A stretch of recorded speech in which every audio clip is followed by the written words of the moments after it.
Kabupaten Balangan sendiri melihat apa namanya kejadiannya itu gimana nih? Apakah potensi gempa itu kemudian akhirnya dimasukkan? Bahwa potensi bencana di daerah kita ini ada 4 yang utama, kemudian 1 yang potensial. Yang 4 sudah saya sebutkan tadi. Yang potensial ini adalah gempa. Ya, dan gempa ini ternyata tidak hanya Balangan ya, Kalsel secara umum juga mengalami itu, bahwa ada ditemukan titik gempa di Kabupaten Balangan dengan kedalaman 10 kilometer, tetapi skala Richternya rendah. Masih rendah, artinya di bawah 4. Karena kita bercermin dari kejadian bencana yang baru terjadi tahun 2002 di Cianjur, itu juga sebelumnya tidak ditemukan ada potensi gempa. Salah satu upaya untuk mengantisipasi gempa tentu saja adalah kita harus bisa mendeteksi sejak dini akan terjadinya gempa, minimal itu kan, untuk upaya mencegah terjadinya korban. Kemarin ada salat Id sama doa bersama. Oh iya. Ketika itu bagian dari upaya-upaya dan ikhtiar kita di dalam menanggung bencana, dan yang bisa jadi kita sebut itu sebagai inovasi kita. Inovasi kita. Kenapa itu bagian dari inovasi? Karena sejauh ini upaya-upaya orang melakukan sistem sosialisasi, edukasi, dan informasi pada masyarakat itu hanya menggunakan media-media atau proses yang biasa gitu kan. Nah, kita coba melakukan pendekatan melalui pendekatan keagamaan. Melalui pendekatan keagamaan dibungkus dengan kegiatan Balangan Bermunajat namanya, saya tiklainkan. Itu sudah berjalan 3 tahun ini, dan Balangan Bermunajat ini adalah sebagai bagian dari kegiatan mulai dari rangkaian istighosah, sholat hajat, doa bersama, tetapi itu hanya sebagai media. Karena kan kita harus menyempurnakan ikhtiar kemanusiaan kita yang bersifat teknokratik gitu kan. Tapi kemudian juga jangan lupa kita perlu melakukan ikhtiar-ikhtiar ketuhanan, pendekatan spiritual. Nah, ini penting karena inilah yang utama, senjata utama itu sebenarnya. Jadi gini nih, kalau kepala dinasnya itu religius. Iya. Karena kepala dinasnya orang IAIN dan kebetulan Pak Bupatinya juga alumni IAIN. Jadi pendekatannya harus agamis. Sama saya juga IAIN. Iya. Ini itu salah satu metode dan cara kita untuk, karena masyarakat kita kan dikenal sebagai masyarakat agamis. Jadi kalau cara-cara yang kita sampaikan hari ini melalui media massa, baliho, pamflet atau radio itu udah biasa itu kan.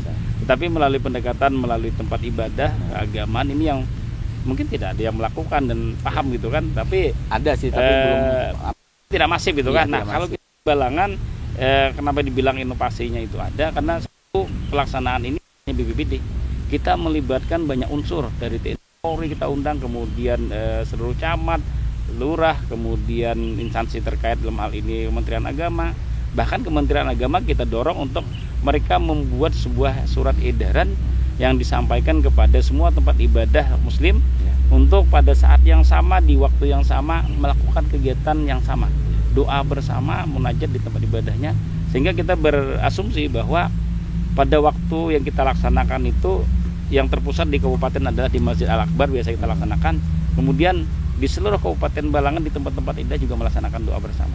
Jadi bolehlah kita mengklaim bahwa doa dan munajat kita itu di seluruh Balangan. Iya. Dan itu inisiasi oleh pemerintah Kabupaten. Betul, Mas Balangan. Nah, inisiasi oleh pemerintah Balangan. Jadi kita perlu tagline inovatif tadi kan. Apa inovasinya tadi? Dari sisi inovasi itu kan adalah kemudahan. Kemudian efektif gitu kan. Efektif menginginkan itu layanan kepada masyarakat. Ini adalah layanan informasi rawan bencana yang disampaikan melalui ceramah-ceramah ustadz yang kita undang, kemudian penyampaian dari BPBD sendiri pada saat kegiatan itu, dan ini tersampaikan, dan dokumentasinya pun kemudian kita publikasi. Dan pesannya sampai kepada masyarakat bahwa apabila kita memasuki satu status keadaan darurat, kita harus siap siaga, kita harus waspada. Itu kita minta Guru Sobari kemarin berbicara tentang dari sisi keagamaan tentang bencana. Beliau menginformasikan, saat ini kita memang sudah masuk musim ini. Itulah bermusim bencana, bahwa kita harus hati-hati, waspada, masyarakat harus peduli terhadap lingkungan, jaga kebersihan ini nih. Nah, dari sisi agamanya seperti apa? Ya. Ada sisi takdir, ada sisi ikhtiar. Wah, mantap, aku udah terekam itu semalam pidato Sidin, ceramah Sidin tuh. Ya. Dan Sidin diminta itu mendadak loh. Iya. Kadang menyiapkan Sidin, tapi ya dengan pengetahuan dan pengalaman Sidin ternyata nyambung gitu. Ya memang ilmiah jadinya. Jadi orang masa nih mendengarkan kita publis hasil rekaman itu masyarakat publikasi semua. Berarti kan informasi tentang kesiapsiagaan dan kerawanan bencana itu bisa diterima masyarakat dengan media keagamaan. Iya. Ditambah lagi kita memang mendekatkan diri kepada yang memang menentukan. Iya. Nah, itu kan aktivitasnya nih. Iya. Terjadinya banjir di daerah kota yang mungkin disebabkan karena drainase tadi Drainase. itu. Nah, Ya. itu apakah skema drainasenya aliran? Ini menjadi PR kita bersama untuk dalam penataan kota ke depan. Oke. Karena ini masih terjadi saat ini. Nah, Apabila musim penghujan kita berhadapan dengan ancaman banjir, apabila musim kemarau kita berhadapan dengan karhutlah. ya. Salah satu yang menjadi visi keinginan besar dari Pak Bupati itu adalah kita menata kota kita Paringin ini menjadi kota yang berkelas. Jadi perkembangan kota terutama ini memberikan dampak positif terhadap ekonomi masyarakat.